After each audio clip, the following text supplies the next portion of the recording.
Ken Curley, Kohirla, deputies and senators, dear friends, dear Ireland. Thank you for your attention to Ukraine and for the fact that Ireland has truly stood the test of time. Thank you for providing home and protection to our people when they needed it most once the war broke out back home.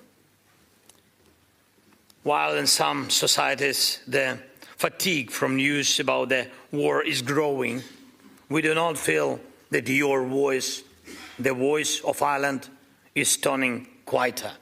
Thank you. Our peoples, Ukrainian and Irish, are among the few in Europe who spent centuries fighting for the right to remain themselves. And now, for nearly 4 years of Russia's full-scale war against our people, our children, the most devastating war for freedom in Europe since World War II, Ireland has stood firmly and clearly for our independence and for a just end to this war. So thank you for your steadfast support for these years of standing with us. And thank you for not losing faith in us, just as we do not lose faith that the day will come when we will welcome all our friends to Ukraine in peace, and when we will welcome home all our people who were forced to flee back to a peaceful Ukraine back home. And we are working to make it real.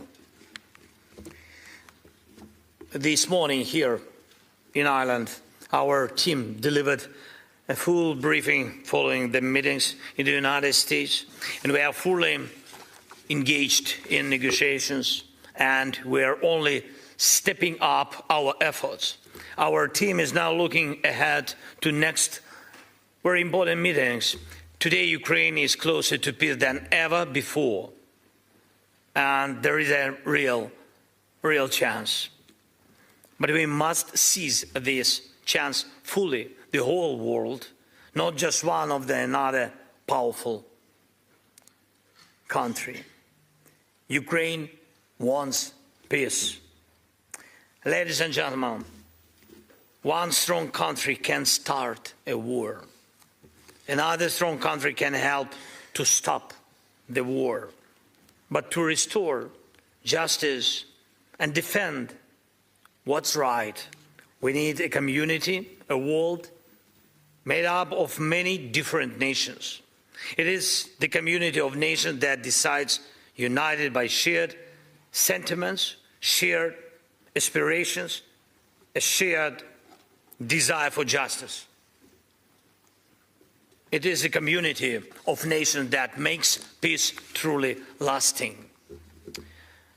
Geographically, large or small, politically influential or playing a different role, economically powerful or not, when these different voices stand together on the side of justice, on the side of free people, there is only one possible outcome: peace, and justice must prevail.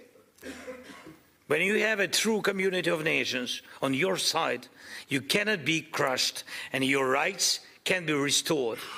No one can break the world alone, not even Russia, not even with its few bodies.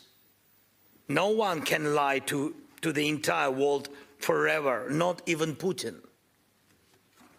No one can stand against everyone else.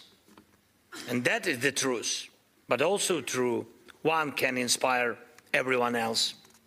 And that is why Ukraine is fighting for every voice in the world, for every community in every region.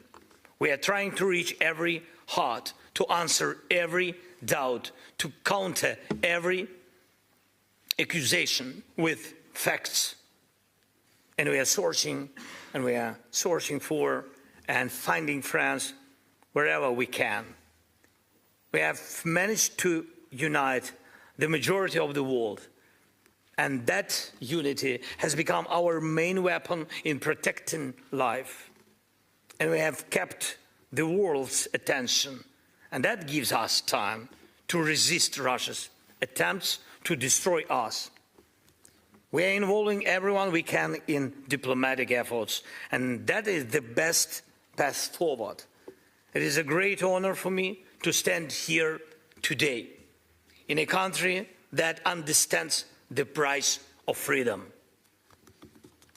understands better than many in Europe, better than many in the world, and that shares our belief that every voice counts, every nation matters.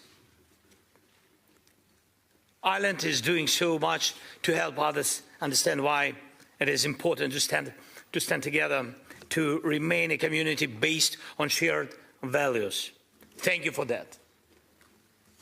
And we will continue to coordinate with you and with everyone who can help, and to inform all those who can influence the outcome, so that one day we can achieve what many still believe to be impossible. Not just silence instead of bombs, not just clear skies instead of Russia's drones and missiles, not just a pause between strikes, but lasting peace, guaranteed security, and true justice.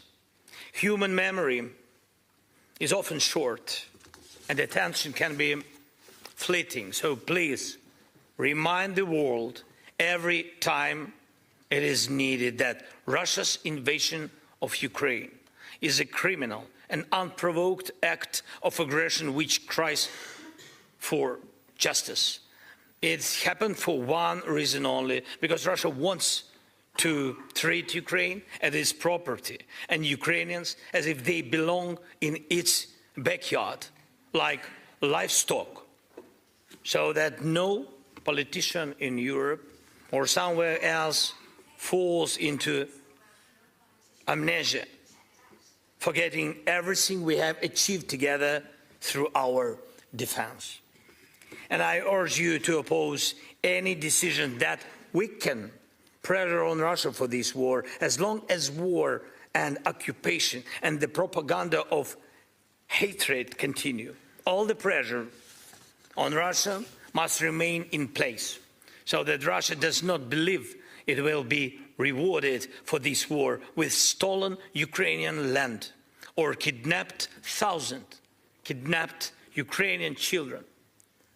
Please continue supporting all efforts to make the tribunal for Russia's aggression a reality, so that one day it truly begins its work, and so that Russian killers cannot freely travel the world as if they have done nothing wrong.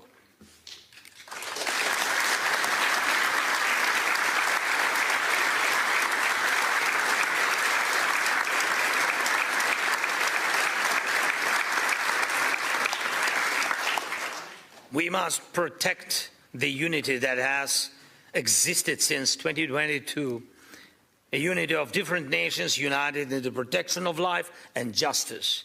And we are speaking about the future. There is no good future for Europe without this unity. Ukraine wants to stand together with those whose history, values, struggle reflect our own. We want to stand alongside Ireland in the European Union as equals. And I'm confident that this will happen. Europe cannot run away from its own values.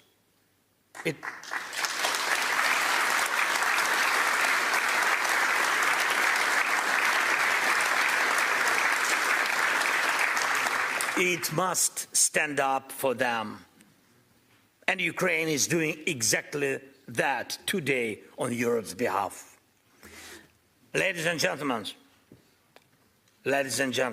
dear Ireland, please remember your voice matters. From Ireland's vote at the United Nations to the wars in your media, from your thoughts here in Dublin, to every home in the global Irish community around the world.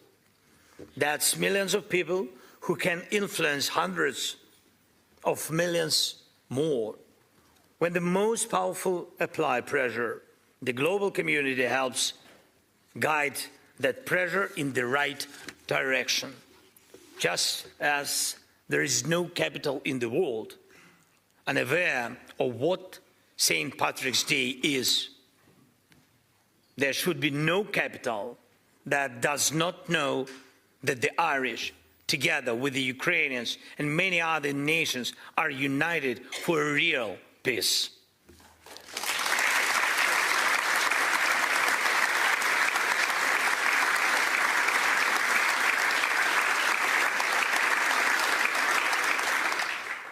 A peace without humiliation and based on something truly real, on shared values. And those values are not business as usual, not appeasement of killers, not turning a blind eye to what has happened.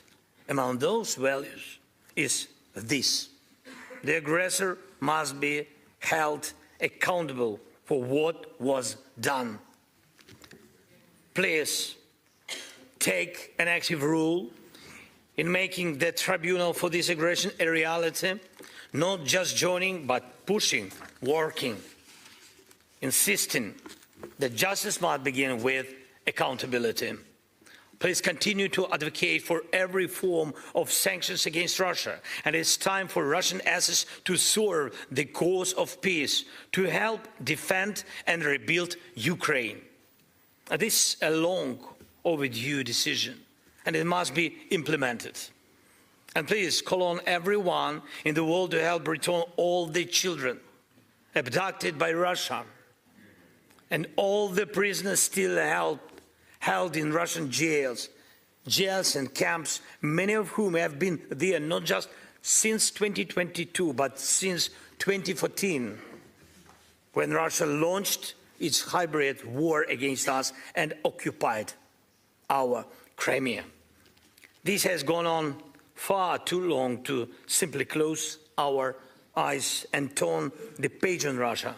Without a just peace, hatred will not fade. It will continue to smolder and provoke new and new violence. History has seen this before, and this time it must be different. We need real peace. Help us achieve it and never lose your faith in Ukraine. Thank you, Ireland. Glory to Ukraine. Thank you.